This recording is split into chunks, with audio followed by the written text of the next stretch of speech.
Hello. Sir ನಮಸ್ತೆ. ನಮಸ್ತೆ ನಮಸ್ತೆ. ನಿಮ್ ಕಾಲ್ ಪಿಕ್ ಆಯ್ತು, ತುಂಬಾನೇ ಖುಷಿ ಆಯ್ತು ನನಗೆ. Okay okay okay. ಸರ್ ನನ್ನ ಬಾಯ್ ಫ್ರೆಂಡಿಗೆ ತುಂಬಾ ಅಂದ್ರೆ ತುಂಬಾ ಕ್ಷಮೆ ಕೇಳ್ಬೇಕು. ನಾನು ನೇರವಾಗಿ ಕ್ಷಮೆ ಕೇಳಿದೀನಿ, ಬಟ್ ಅವ್ರು ಕ್ಷಮಿಸ್ತಿಲ್ಲ. ನಾನು ಅವ್ರಿಗೆ ತುಂಬಾ ಮೋಸ ಮಾಡಿದೀನಿ ಸರ್. ಲೈಫಿಗೆ ಬರ್ಲಿ ಅಂತ ನಾನು ಕೋರ್ಕೊಂತಿಲ್ಲ ಸರ್. ನಾನು ಅವ್ರು ಮಾಡಿರೋ ಮೋಸಕ್ಕೆ ನಾನು ಲೈಫ್ ಲಾಗ್ ಹೀಗೆ ಇರ್ತೀನಿ, ಬೇಡ ಅನ್ನಲ್ಲ. ಬಟ್ ಒಂದ್ ಸ್ವಲ್ಪನಾದ್ರೂ ನನಗೆ ಕ್ಷಮಿಸ್ಬೇಕು ಸರ್ ಅವ್ರು. ತುಂಬಾ ಅಂದ್ರೆ ತುಂಬಾ ಅಮೂಲ್ಯವಾಗಿ ನನ್ನನ್ನು ನೋಡ್ಕೊಂಡ್ರು, ಬಟ್ ನಾನು ಅವ್ರಿಗೆ ಅಮೂಲ್ಯ ಆಗ್ಲಿಲ್ಲ ಸರ್.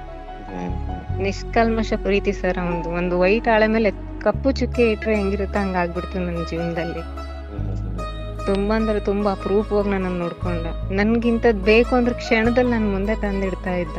ಅವನ್ ಪ್ರೀತಿಗ್ ನಾನ್ ಮೋಸ ಮಾಡ್ದೆ, ದ್ರೋಹ ಮಾಡ್ದೆ. ಪ್ರೀತಿಗೊಂದ ಕೊಲಗಾತಿ ಅಂತಾರಲ್ವಾ, ಅದು ಆ ಲಿಸ್ಟಿಗೆ ಸೇರ್ತೀನಿ ಸರ್ ನಾನು.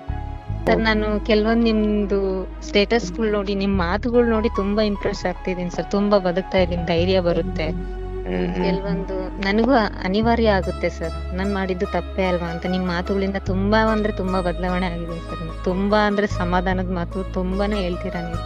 ಹೌದು, ನಂಗೆ ಅದಾದ್ರೆ ನನ್ಗೆ ಖುಷಿ. ಬಿಕಾಸ್ ನಾವು ಒಂದು ಹಾಕೋ ಲೈನ್ಸ್ ಇಂದ ಯಾರದೋ ಒಂದು ಕ್ಯಾರೆಕ್ಟರ್ ಚೇಂಜ್ ಆಗುತ್ತೆ, ಇಲ್ಲ ಇನ್ನೊಬ್ರ ಪ್ರೀತಿ ಒಂದಾಗುತ್ತೆ ಅಂದ್ರೆ ನಮ್ಗೆ ಅದಕ್ಕಿಂತ ಇನ್ನೇನು ಬೇಡ ಅಮ್ಮ. ಸರ್ ನಾನಂತೂ ತುಂಬಾ ಅಂದ್ರೆ ತುಂಬಾ ಬದಲಾಗಿದ್ದೀನಿ ಸರ್. ತುಂಬಾ ನಿಮ್ ಮಾತುಗಳಿಂದ ತುಂಬಾ ಜನನೇ ಬದಲಾಗ್ತಾರೆ ಅನ್ನೋ ಒಂದು ನಂಬಿಕೆ ನನಗೂ ಇದೆ. ನೀವ್ ಇನ್ನೂ ಸ್ವಲ್ಪ ಬೆಳೀಲಿ ಸರ್. ನಿಮ್ಗೆ ಜನಗಳ ಆಶೀರ್ವಾದ, ನನ್ನ ಆಶೀರ್ವಾದ ಸದಾ ಇರುತ್ತೆ. Thank you so much.